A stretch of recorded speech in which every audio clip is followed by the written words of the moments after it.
I DIY crafted a ton of Disney decorations for my birthday.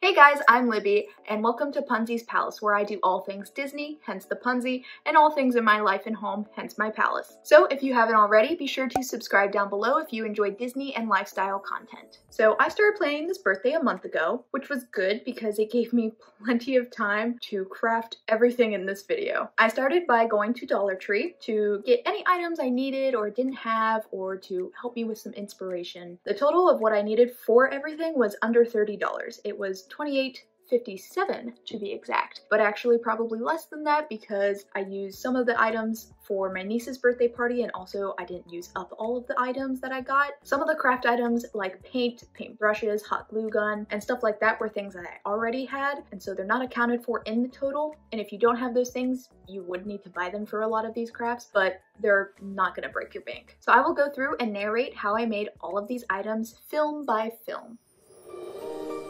First, to make the Mickey head for the entrance, I outlined a rough shape of Mickey's iconic ear shape and trimmed it down from there until it looked about right and erased any pencil markings. Then I used an online font maker to write out what I wanted it to say and freehanded the writing with a white paint marker so it would say magic inside. A tip for writing like this is to write from the middle letter to the right and then finish the first half of the letters so you have it mostly centered and don't run out of room. I finished it off with a little pixie dust sparkle I drew, and this took about 45 minutes.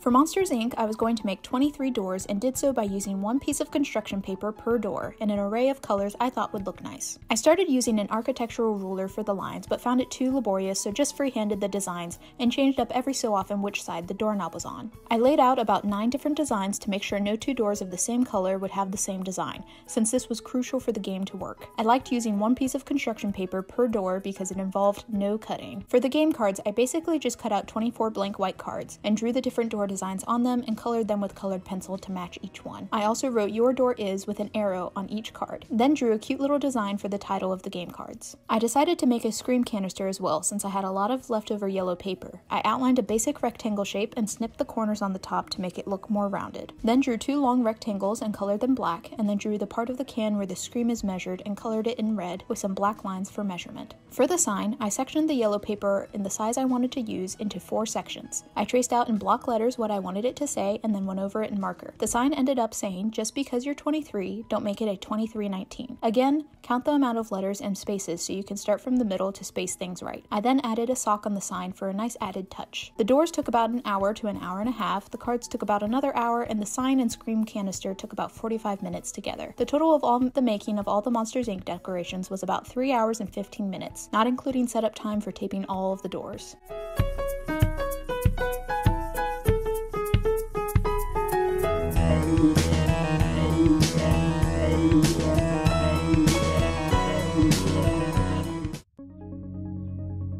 To make the hero medals for WreckIt Ralph, I cut out 2 circles from cardboard after tracing a circular item the size I wanted the medals to be. I painted them using bright yellow and had to use a few coats to get them nice and bright and yellow. I used a slightly lighter yellow called daffodil yellow to do a sort of 3D outlining to make the medals seem more 3-dimensional. I also painted the backs of the medals and as much of the sides as possible. Using some sparkly gold glitter glue, I wrote hero on both medals, starting with the R, then O, then E, and then H, to make sure I had plenty of space. I waited a full day until I tried to mess with the medals to make sure the glitter glue had plenty of time to dry. Then I cut some pieces of red ribbon to about the length I wanted it by measuring around my neck. I cut my ribbon in half lengthwise because it was too thick for my liking. I then trimmed the edges and hot glued them onto the backs of the medals. I cut out a bunch of red rectangles from construction paper for the bricks. I measured them at 5 inches wide and 3 inches tall using an architectural rule to make sure they were all as close in size as possible. You can also paint them to make them look more realistic, but I found that red rectangles laid in a brick pattern gets the point across. I made 15 of them. Oops, and I forgot to film the entire time I was making the letters, but I again used an online font generator to make a gamer style font of what I wanted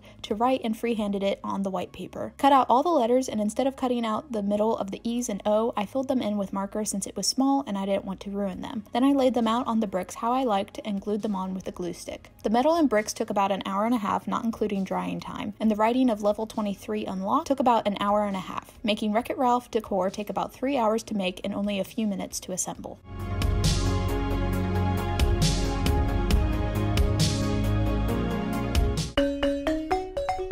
Little Mermaid only had a few crafts ahead of time. I made a mermaid name template that I found inspiration from off of Pinterest. I changed some of the names and will leave the link down below. Basically, I used some colorful mermaid-like colors and just wrote out the template similarly to how they did with a few added touches. Next, I made another template for the game where we make our own mermaids. I just used printer paper and some markers to lay out a place for the name, special skill, favorite color, sea creature sidekick, and their name as well as a theme song and a place to draw your mermaid. On the day before, I blew up some iridescent balloons from Dollar Tree and used a white paint marker to draw some mermaid scales on them, then twisted some blue streamers to look like water. The name card and templates took about 40 minutes, and the balloons, even with my lack of expertise in blowing up balloons, took about 40 minutes as well, making Little Mermaid decor take about an hour and 20 minutes to make and only a few more minutes to assemble.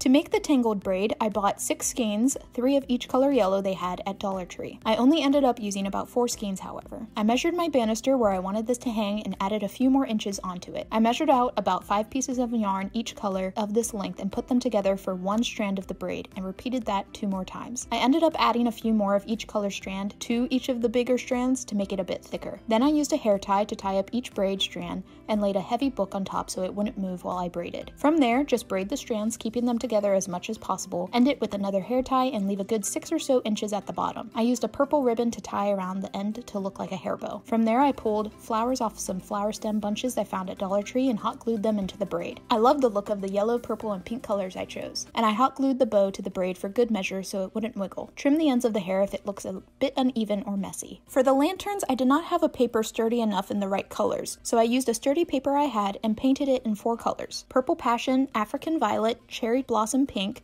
and Tutti Frutti. I had to paint a second coat on a few of them to make sure it showed up well. After letting them dry, measure 1 inch on the short side and cut it off. Then fold in half hamburger style and measure an inch lengthwise. Then measure a bunch of little half-inch segments leading up to that bar you've made and cut those out. After that, unfold and roll into a circle and tape to make the lantern. The 1-inch piece you cut off beforehand will now be taped on top as a handle. Repeat these steps for the next 3 lanterns. I found that after a few days, the lanterns were starting to collapse without enough structure, so I added rolled up printer paper and taped it to the inside of them so they would stand a bit better, which worked wonderfully. You can also do little cutouts on this middle part, but I did not have enough time for that extra work. I used yellow, pink, and purple streamers on the table to make it look nicer and used tea lights from the dollar store to light up the lanterns, which looked awesome. The lanterns took about 1 hour and 10 minutes without drying time to make, and the braid took another hour, making the tangled decorations take a total of 2 hours and 10 minutes with a few extra minutes for assembly.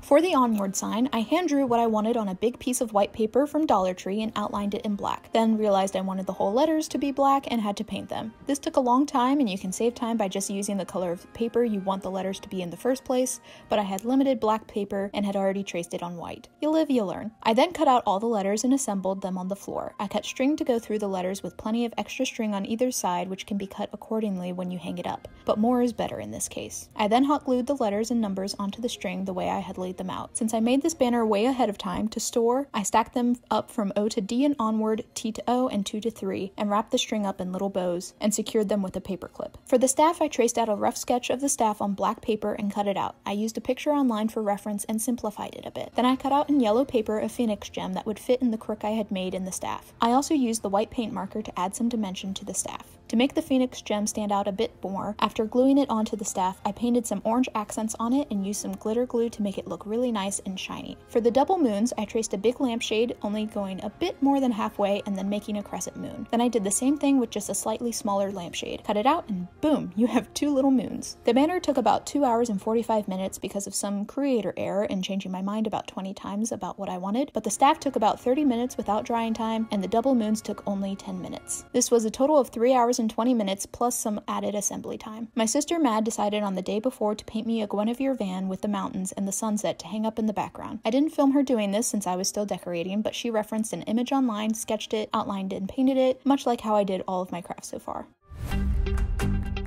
For Cooscoutopia, I already made one last year with Michael for Halloween. Basically, I used a big sheet of yellow paper and cut out the general shape using an online image for reference. I used a gold paint marker to make all the designs on it, cut out some yellow paper for the mouth to be a different color and the eyes. I also cut out some blue paper with Michael's help to make all of those accents, and used a bit of a Sharpie on the eyes and the mouth. I'm using books here to help flatten it out before the big day. This took about maybe 2 hours to make or so, with Michael's help in cutting things out and gluing. For the sign, I used some yellow paper and an online font generator to write out out Cooscoutopia, and then I freehanded it onto the paper and painted it black. For the little Cusco's poison, I just found an online image and drew it and then colored it in black to cut it out and tape it onto the bottle I found of the perfect pink shade at Dollar Tree. It's originally a Halloween decoration, but it can be that and a piece of Disney decor. The bottle took a whole 10 minutes while the banner took about an hour and the giant headpiece took about 2 hours from a year ago. The grand total for these decorations is about 3 hours and 10 minutes with only a few minutes of assembly to hang things up.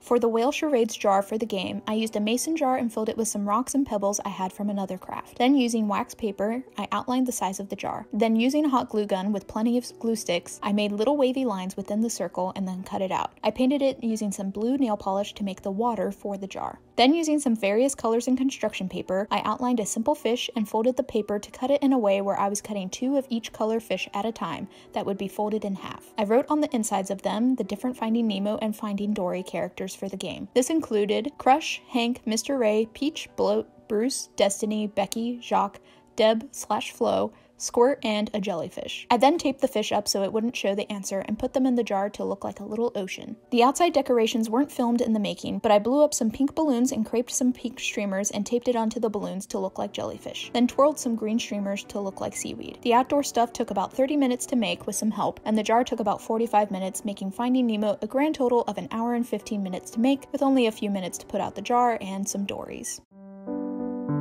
To make the up jar, I used an old milk jug that already had the stickers pulled off of it and cut the lid off to make the opening a bit wider for the tossing game. Then using an online reference image, freehanded the Paradise Falls sign and went over it with a marker. Cut it out and taped it onto the jug. I went over with clear tape and then also with some Disney Zoom Zoom washi tape for some extra fun. I missed filming me paint the first bit of the up house, but I had a tiny birdhouse in my craft storage that I painted to resemble the up house, using pink, a bright green, yellow, and a light blue and gray, while also using some dark purple for the windows and a little bit of red for the door. I used white to do the molding and porch to make it look more like the house. I did my best with the little house that I had, and I attached 6 strings of varying lengths but extra long to the house with hot glue on the back. I noticed it tilted the house a little too far forward, so I extended the hot glue with the string so it would come out of the top of the house. I didn't film me attaching the balloons, but you blow them up and attach them with a knot around the bottom from the shortest string to the longest. Hanging them up was a bit of the harder part, but it doesn't take too much effort, and you can just use painter's tape. I also put out a little chest I had and filled it with gold plastic coins for the game. The house took an hour to paint and the balloon assembly took around another 35 minutes. The jar took only 20 minutes, making the grand total for up to be about 1 hour and 55 minutes.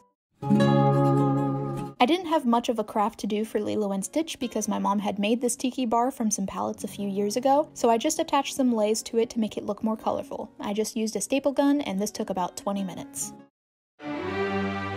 To make the little food card signs, I cut out some white card tents of varying sizes. Then with the help of my nephew at one point, I used a Disney font online as reference to write out all the different food items and used some of the Zoom Zoom and Princess washi tape I had to add characters on the cards as well. Then I used some pretty colorful washi tape to outline the cards to make them look more fun and professional. It made a big difference, and this took about 1 hour to make. Alright, I hope you enjoyed this video all about crafts. They were pretty simple to make and I really enjoyed making them. Let me know if you enjoy craft videos down in the comments down below, and if you do, what is your favorite thing to craft? There's going to be more craft videos in the future, so keep an eye out for that and hit the bell icon so you know every time I upload those. This was my last video in the birthday series, so I really hope you enjoyed it. And if you like this video, be sure to give it a thumbs up, and until next time guys, farewell.